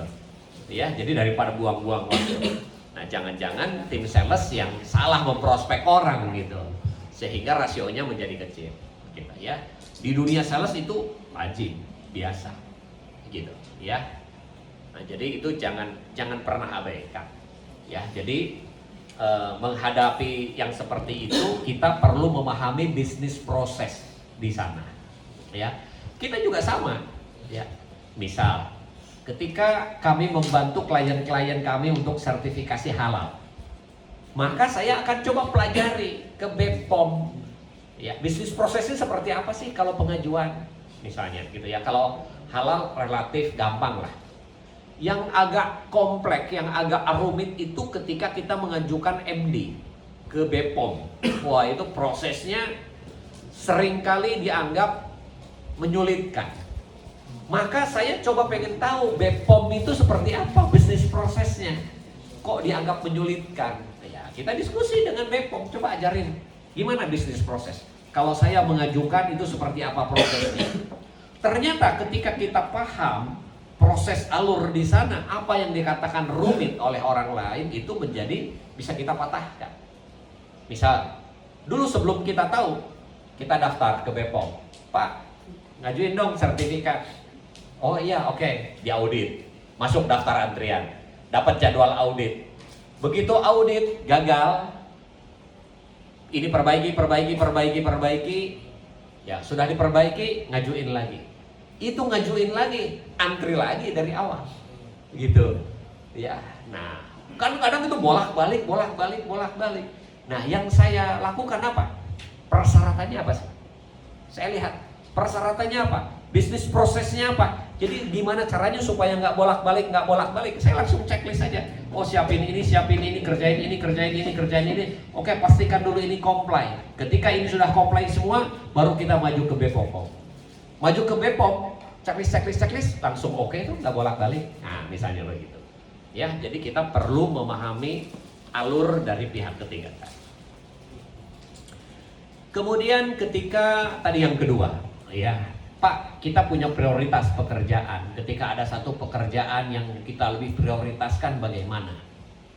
Nah, teman-teman begini, tidak semua pekerjaan itu perlu kita lakukan sendiri.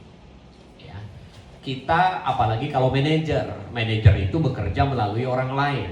Tidak harus kita yang melakukan semua sendiri. Pak, saya punya 5 pekerjaan, semuanya prioritas. Jadi saya harus ngerjain yang mana dulu? Ya kerjain bareng semuanya. Toh bukan kita yang kerjain. Tinggal, Pak minta tolong kerjain. Jalan paralel, maka 5-5-nya beres. Gitu. Ya, jadi ketika kita punya banyak pekerjaan yang semuanya prioritas dan harus dijalankan bareng-bareng, ingat baik-baik, bukan berarti harus diselesaikan oleh kita semuanya seorang diri. Kita ini bukan Superman, dan jangan coba-coba pengen jadi Superman. Nah gitu ya. Jadi delegasi tugas. Super team, betul.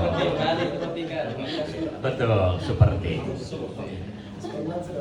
Begitu ya. Oke, ada lagi?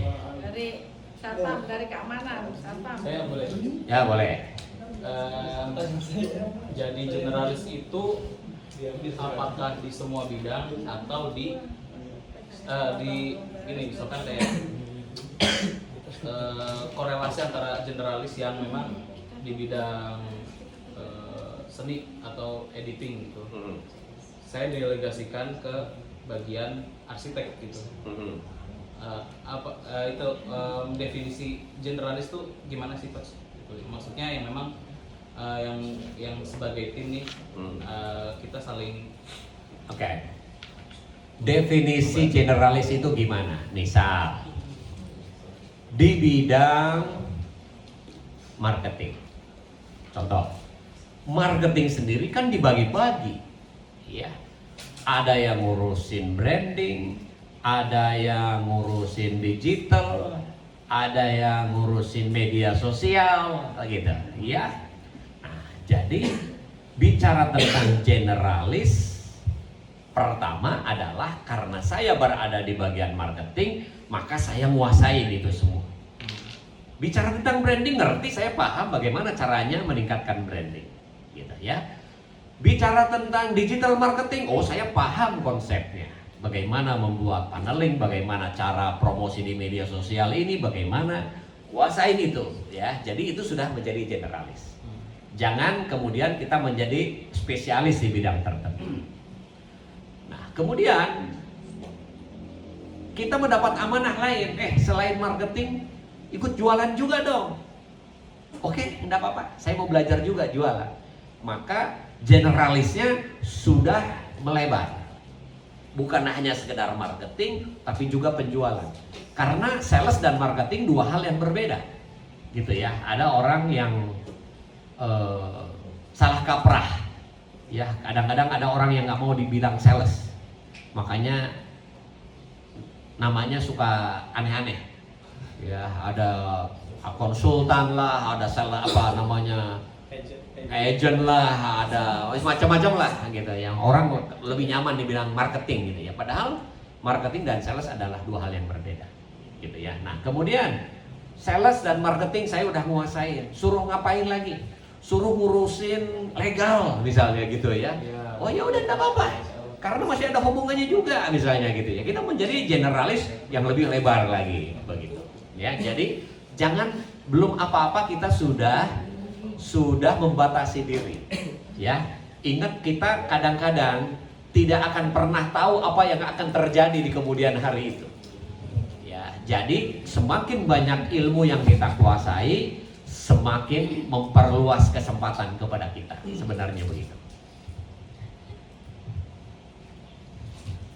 Berarti secara logika kantor memang lebih efisien sedikit orang yang lebih banyak generalnya daripada banyak orang tapi spesialisme gitu ya Coach ya? Betul, betul. Apalagi di organisasi yang masih kecil. Gitu. Ya. Oke, ada lagi? Yang terakhir penutup siapa sebelum ini? Hebat Yuni. Semangat. Kak, saya mau nanya, kan pekerjaan ini tuh ada beberapa, jadi keuangan juga, jadi legal, sama HR ya. Apa Yuni butuh tim dan sih Coach buat membantu itu semua? Oke. Ini sementara owner kayaknya nggak paham, nggak ditambah-tambah sendirian terus gitu. Kalau Mbak Yuni tanya, apakah butuh? Saya nggak tahu apakah butuh atau tidak. Karena untuk menjawab kebutuhan itu harus menggunakan data. Ya, tidak boleh berasumsi. Maka Mbak Yuni ya,